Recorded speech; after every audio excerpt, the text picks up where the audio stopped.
Hey, Dr. Andy Kirshner joining you here live from the Pines at Fire Island. Hope you're having a good weekend. I'm sorry for the little delay while we did a little bit of site maintenance and upgrades. You'll notice that our video quality and audio quality are a little bit better now, so always trying to improve your experience here on the Backwards blog. In any case, I'd like to start off with the next installment of my series on fibromyalgia. Now, I changed the nature of some of these posts due to some of the responses that I got from some people. Now, first I want to clarify a couple things. First of all, first and foremost, in response to 3 or 4 different people who have sent in emails about Lyme disease and fibromyalgia. There are some people who are absolutely convinced that fibromyalgia is a direct result of Lyme disease.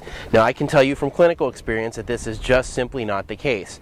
I have patients with fibromyalgia who have also had Lyme disease, and when you treat the Lyme disease with some doxycycline, which is the standard antibiotic for treatment of it, the symptoms of their Lyme disease go away, but the symptoms of their fibromyalgia do not.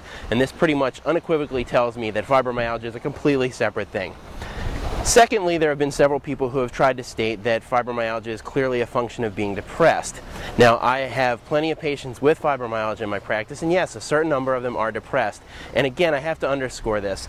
If you're in pain 24 hours a day, 7 days a week, you're going to be depressed. It's just a fact of life. I had kidney stones 4 or 5 years ago that required surgery, and I had a stent in my kidney which required me to deal with painkillers and all sorts of pain medicine for weeks, and I was in terrible pain, and yes, even I got depressed. So yes, there is depression associated with much of fibromyalgia, but fibromyalgia itself is not a psychiatric condition, and it's certainly not depression. Now, today I want to talk about one of the first things that you can do to help yourself with fibromyalgia, and that is, no matter what, defend your sleep. Sleep is critical with fibromyalgia. Now, when I say this, it doesn't mean you should be lying in bed all day. What you need to do is sort of regulate your bedtime. I'm going to go to bed at 10 o'clock and I'm going to get 7 to 8 hours of uninterrupted sleep. You have to make your bedroom as amicable and friendly as possible for your sleep. Keep it dark, keep it quiet. If you need to use earplugs, if you need to use a white noise generator, it doesn't matter. What you want to do is have 8 hours of comfortable uninterrupted sleep. 7 is fine too. Now, that being said, again, there are people who, when they get depressed or they're dealing with pain, they think that it's just better to lie around. We're going to talk about some of the activities that you should do for fibromyalgia to help with your pain in some of the next installments. But no, lying around all day is not going to help. One of my favorite sayings is you hear me say over and over again, if you rest, you rust. And the same is true with fibromyalgia.